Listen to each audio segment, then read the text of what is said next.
Саламатсыздар ма, құрметті қоғамдық тыңдауға қатысушылар және жергілікті тұрғындар, әріптестер, қоғамдық тыңдауға қош келдіңіздер. Менің есімім Гауһар, Ақтөбе облысы Құмтау ауданы Тоқсай ауылдық округінің аппараттық мемлекеттік мекемесінің бас маманы болып табыламын.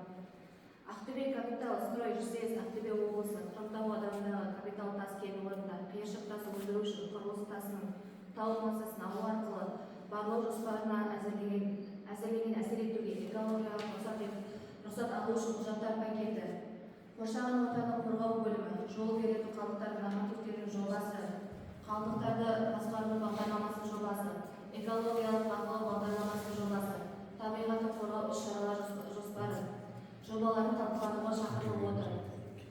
Қоғамдық тыңдау Қазақстан Республикасының экологиясының кодексінің 73 бабына және Қазақстан Республикасы экология, геология және табиғи ресурстар министрінің міндетін атқарушы 2021 жылғы 3 тамыздағы номері 286 қоғамдық тыңдаулар өткізу қағидаларын бекіту туралы бұйрығына сәйкес өткізіліп отыр.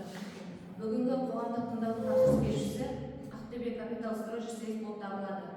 Жиналысты бастамас бұрын қоғамдық тыңдаудың хатшысы сайланып және регламентті бекітіп өтсек. Қоғамдық тыңдаудың төрағасы ретінде жоғарыда айтылған қоғамдық тыңдауларды өткізу ережесі сәйкес жергілікті атқарушы орган өкілі ретінде өзімді төрағалық ететін боламын. Хатшысы ретінде Мұсаев Мұхаммед кандидатурасы ұсынылады.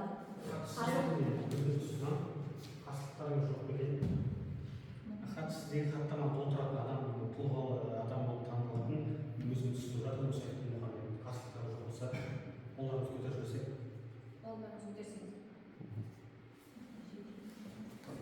Олай болса регламентпен бекіту. Қоғамдық тыңдауларға қатысушыларды тіркеу 5-10 минут, келісілген уақытта қоғамдық тыңдауларды ашылуы 5 минут, баяндама жасау сөйлеуі 10-15 минут, баяндамаларды талқылау 15-20 минут. Баяндамалар бойынша қоғамдық тыңдауларға қатысушылардың ескертулері мен ұсыныстары талқыланады. Баяндамашылар өз кезегінде қоғамдық тыңдауларға қатысушылардың ескертулері мен ұсыныстарына жауап береді. Қоғамдық тыңдауларды қорытындылау. Осы регламентпен келісесіздер ме? Қолдайсыздар ма? Уақытымен келісесіздер ме? Қоғамдық тыңдаудың күн тәртібі мен регламенті бірауыздан бекітілді. ұсыну сұрақтарыңыз болса, негізі баяндамашыны тыңдап болғаннан кейін талқылауға көшеміз. Баяндамашы сөз беріңіз. Саламатсыздар ма? Құрметті қоғам тыңдауға қатысушы қауымдар мен мырзалар. Менің есімім Мұсаев Мұхаммед Наурызбекұлы болып келеді. Бүгінгі күні біздің жобада қарастырылып отырған экологиялық жобалар ретінде шығарылған қоршаған ортаны қорғау бойынша рұқсат етілген шығарылған нормативтер жобасы, қалдықтарды басқару бағдарламасы, өндірістік экологиялық бақылау бағдарламасы және табиғатты қорғау іс-шаралар жоспарлары Ақтөбе облысы Құмтау ауданындағы капитал тас барлау учаскесінде қиыршық тас өндіру үшін құрылыс тасының тау массасын алу арқылы барлау жоспарына әзірленіп отырған экологиялық жобаларды таныстырып келіп отырмыз. Бүгінгі күні капитал тас учаскесі әкімшілік жағынан Ақтөбе облысы Құмтау ауданының аумағында орналасып отыр. Жұмыс учаскесі аз зерттелген болып табылады. Алайда тарихи деректердің негізінде жұмыс учаскесін егжей-тегжейлі зерделеу мақсатында геологиялық барлау жұмыстарын жасау жоспарланып отыр. Геологиялық барлау жұмыстарының нәтижелері бойынша жер қойнауын пайдалану саласында қолданылатын қолданыстағы нұсқау талаптарына сәйкес өнеркәсіптік санаттар бойынша қорларды есептей отырып геологиялық есеп жасалады. Барлау жоспары 1 жылға дейін берілген жұмыс мерзімімен ескере отырып әзірленіп отыр.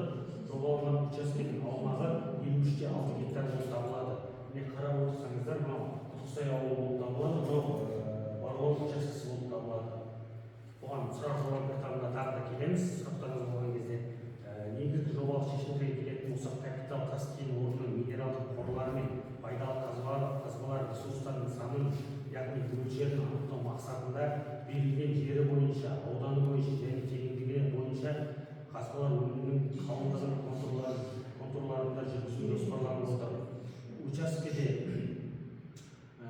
барлығы 17 шұғылықты қазу жоспарлануда. Шұғылыстардың тереңдігі максималды түрде 5 метрден қалыңданып отыр. Шұғылыстарды үңгілеу коммерциал типті экскаваторын қолдану арқылы механикалық тәсілмен жүзеге асырылады.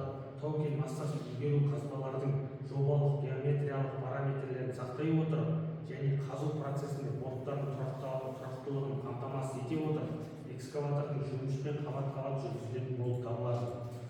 жұмыс барысында тереңдігі 5 метр болатын 17 шурф қазылады деп жаңа айтылып өткендей, шурфтардың тереңдігі тікелей алынатын тау массасының көлемі шамамен 8500 метр құрайды деп болжанып отыр. Олар өңделуді және алапта ашуды қамтамасыз ету үшін қосымша қосалқы және ашатын қазбалар ретінде пайдаланатын траншеяларды жүргізу жоспарлануда. Технологиялық сынамаға тікелей таратылған және құрылыс тасының сапасын бағалау үшін пайдалану тау массасының жиынтығы көлемі шамамен 22.500 метр текше метр құрайды деп болжанып отыр. Қарастырылып отырған экологиялық жобалардың негізгі мақсатын қоршаған ортаның құрамдас бөліктеріне ықтимал әсер етудің барлық факторларын бағалау, оның бастапқы күйін ескере отырып, жобаны іске асыру кезінде қоршаған орта сапасының өзгеруін болжау, әртүрлі зиянды әсерлерді азайту немесе жою бойынша ұсыныстар әзірлеу болып табылады. Бөлімде ауданның табиғи жағдайларының негізгі сипаттамалары келтірілген. Қоршаған ортаға қолайсыз әсер ету көздері айқындалып отыр. Ол осы барлау жұмыстары кезінде тау-кен массасын автосамосвалға тиеу кезінде экскаватордың жұмысы, тау-кен массасын тасымалдау кезіндегі автосамосвалдың жұмысы және бульдозердің көмекші жұмыстары болып табылады. Осы жұмыстар жүргізілген кезде ауаға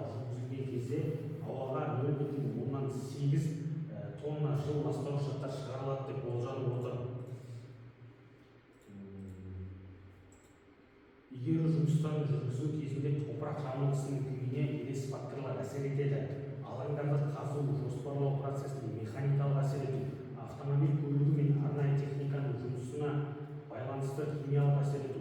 Қазақстан Республикасының экологиялық кодексінің 138 бабына сәйкес жер қойнауын пайдаланушы жер қойнауын пайдалану жөніндегі операцияларды жүргізу кезінде, сондай-ақ жердің бұзылуына байланысты құрылыс және өзге де жұмыстарды жүргізген кезден бүлінген жерлерді қалпына келтіруге жүзеге асыруға міндетті болып табылады.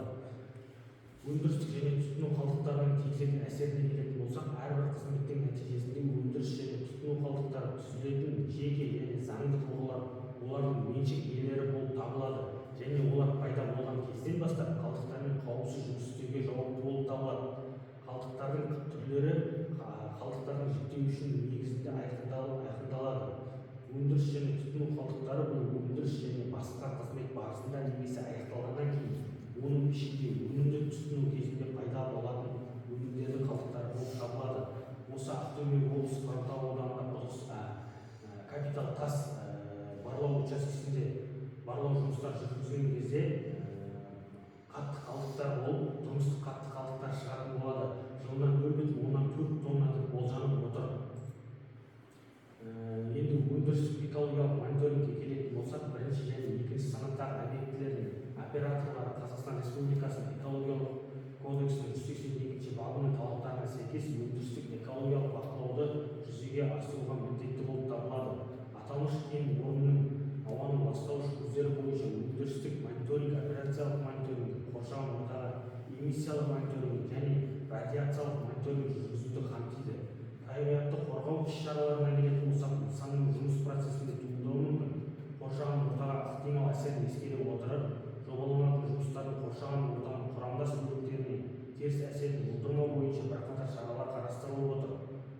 Құрылғылар мен жабдықтардың техникалық жай-күйін бақылау бойынша өндірістік профилактикалық жұмыстар жүргізілетін жұмыстардың қоршаған ортаға теріс әсерін қадағалау бойынша арнайы аккредиттелген лабораторияға көмегімен өндірістік экологиялық мониторинг жүргізу, тұрмыстық қатты қалдықтарды және өндірістік қатты қалдықтарды уақытында арнайы мамандандырылған полигондарға тасымалдау, жылдан көктем және күзгі мезгілдерінде санитарлық қорғау шекарасының негізінде көгалдандыру жұмыстарын жүргізу. Осылайша техникалық және экологиялық қауіпсіздік нормаларын сақтай отырып, баяндалған жобалық шешімдерді енгізу қоршаған ортаның құрамдас бөліктеріне елеулі өзгеріс әкеліп соқпайды деп болжамдап отырмыз. Қысқаша айтқанда, мына жаңа көрсетілген жерде капитал тас деген учаскеде барлау жұмыстары жүргізіліп жатыр. Құйыршық тас қанша көлемі бар, қанша запасы бар, бәрін анықтау бойынша қазір тек қана барлау этабы болып тұр. Осы 26 жылдың соңына дейін барлап кетеді, зерттеп кетеді. Соның қорытындысымен, егер келесі этапқа өтетін болса, тағы да осы алдыларыңызға келіп, бұл кезде өндіру этабына келеміз, алдыларыңызға бәрін түсіндіріп,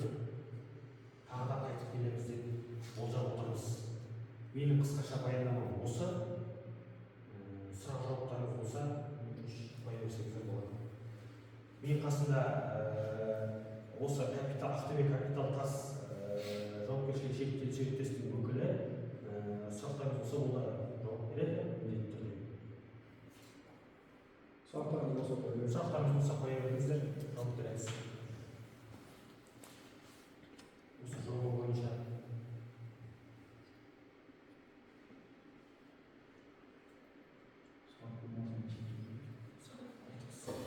Баяндамашыға ұсыныс пікірлеріңіз, сұрақтарыңыз бар ма?